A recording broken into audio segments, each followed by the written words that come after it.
अस्सलाम वालेकुम dear students, उम्मीद करता हूँ आप लोग ठीक होंगे, खैर खैरियत से होंगे। सबसे पहले मैं बताता चलूँगा कि मैं काथे बोर्ड मार्कर यूज़ कर रहा हूँ। आप एनीवन कोई भी मार्कर यूज़ कर रहे हैं आप कर सकते हैं। तो सबसे पहले मैं बताता चलूँगा कि हमारी जो क्लास है वो उर्दू राइटिंग के बारे में। आज जो मैं हरूफ बताने वाले या जो कुछ मैं सिखाने वाला हूँ वो आपकी राइटिंग में बहुत ज़्यादा तब्दीली लेकर आएंगे। और अगर आपको वीडियो अच्छी लगी तो आप लोगों ने मेरे चैनल को ज़रूर सब्सक्राइब करना है एंड बेल आइकन दबाना है। इस क्लास में जो सबसे पहला हर्फ हम सीखेंगे वो है हमारे पास क्या है, सीन अलिफ सा। अब देखिए यहाँ पे सीन अलिफ सा जो है ना हमारे पास ये है। अच्छा, मैं आप लोगों को एक बात बताता चलूँगा कि ये सीन अलिफ सा जो है ना मैंने आप लोगों को पहले क्लासेस में सिखाया था। यूँ भी आप बना सकते हैं, ठीक है, कि आप लोगों को मैंने पहले क्लासेस जितनी भी दी हुई उसमें बताया कि आप यूँ भी बना सकते हैं एंड यूँ भी बना सकते हैं। अब इनमें डिफरेंस क्या है, जो डिफरेंस है वो मैं आप लोगों को बताता चलूँ कि पहले आपने यूँ किया और उसके बाद आपने सोशेप बना लिए तो ये आपको क्या हो गया, सीन अलिफ सा हो गया, ठीक है। और इसी तरह जो हमारे पास सीन अलिफ सा है उसके बाद आप सब भी बना सकते हैं, यानी कि सब जो है ना आप लोगों को देखे इसमें क्या डिफरेंस है। मैंने आप लोगों को पहले क्लासेस में बताया था कि अगर आप लोग हरूफ तहजी सीख जाएंगे तो आप लोग सब कुछ सीख जाएंगे। और उसके बाद आप लोग क्या करेंगे, सोशे थोड़ा बहुत सीखेंगे और उसके बाद आप सीख जाएंगे। देखिए सीन के साथ मैंने बे मिलाया तो हमारे पास क्या बन गया, सब बन गया। अच्छा, अब इसकी सीन के साथ ये देखिए हमारे पास ये सीन है और इसी सीन के साथ मैं क्या मिलाऊंगा, जीम मिलाऊंगा। अब जीम क्या है, मैंने आप लोगों को सारा तरीका बताया और सारा के सारा वही तरीका है। हमारे पास क्या बन जाएगा, सज बन जाएगा। अब देखिए सज के लिए हमारे पास ये क्या है, शेप ऑफ मून अगर आपको आती है ना तो उसके बाद आप सीन और सीन जीम के साथ मिलाएंगे तो आपके क्या बन जाएगा, सज। यानी कि फॉर एग्जांपल ये सज है, आप लोगों को क्या है कि आपने यूं और यू लेकर आ गए और इस तरह आपको क्या हो गया, सज कंप्लीट हो जाएगा अगर आप लोगों को शेप ऑफ मून सही तरह आ रही है, ठीक है। तो ये क्या हुआ, आपका सज हुआ।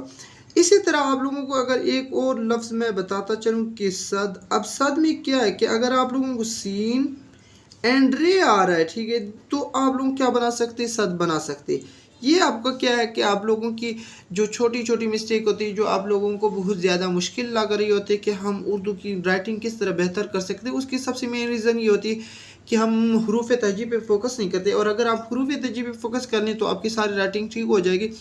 बस जस्ट आपको सिर्फ सोशे सीखने होंगे।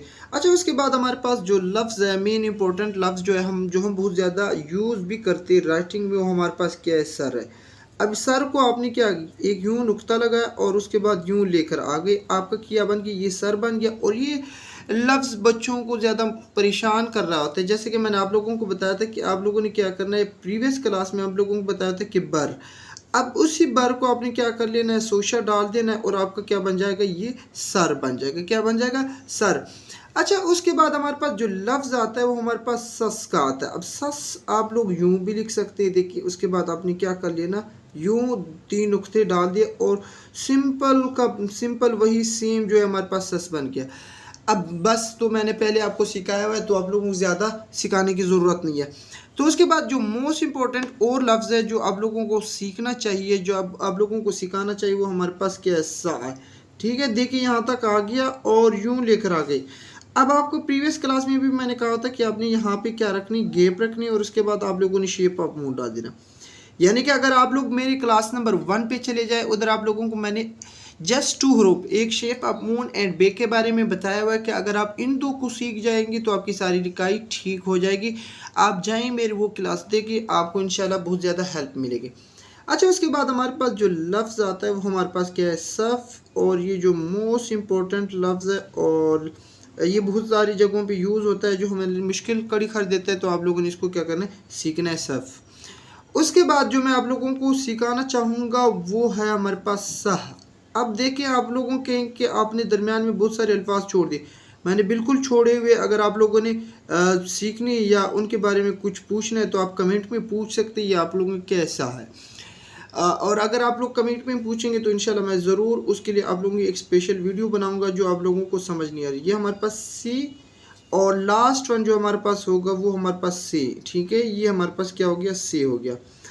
अब मैं थोड़ा सा और रिव्यू कराऊंगा। अगर आप लोगों को वीडियो अच्छी लगी तो आप लोगों ने मेरे चैनल को ज़रूर सब्सक्राइब करना है एंड बेल आइकन दबाना है। अब यहाँ पे एक और लफ्ज़ अगर आप लोगों को मैं बताता चलूँ वो हमारे पास शक। अब देखिए शक के बारे में मैंने पहले बताया हुआ है कि अगर आप लोगों को काफ आ रहा है ना तो आप लोगों को ये आ जाएगा, इसमें कोई मुश्किल नहीं है।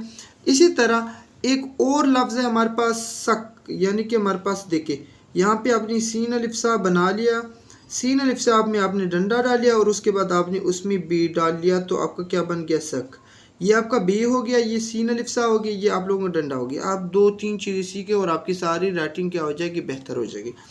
इसी तरह सल आप लोग किस तरह लिख सकते हो, यानी कि सल, ये देखिए यहाँ पे आपने सीन अलिफ सा लिख लिया और इसी सीन अलिफ सा से आपने थोड़ा सा खींच लिया और आप लोगों ने क्या कर लेना है, शेप अब मून डाल देना है और आपका सल बन जाएगा।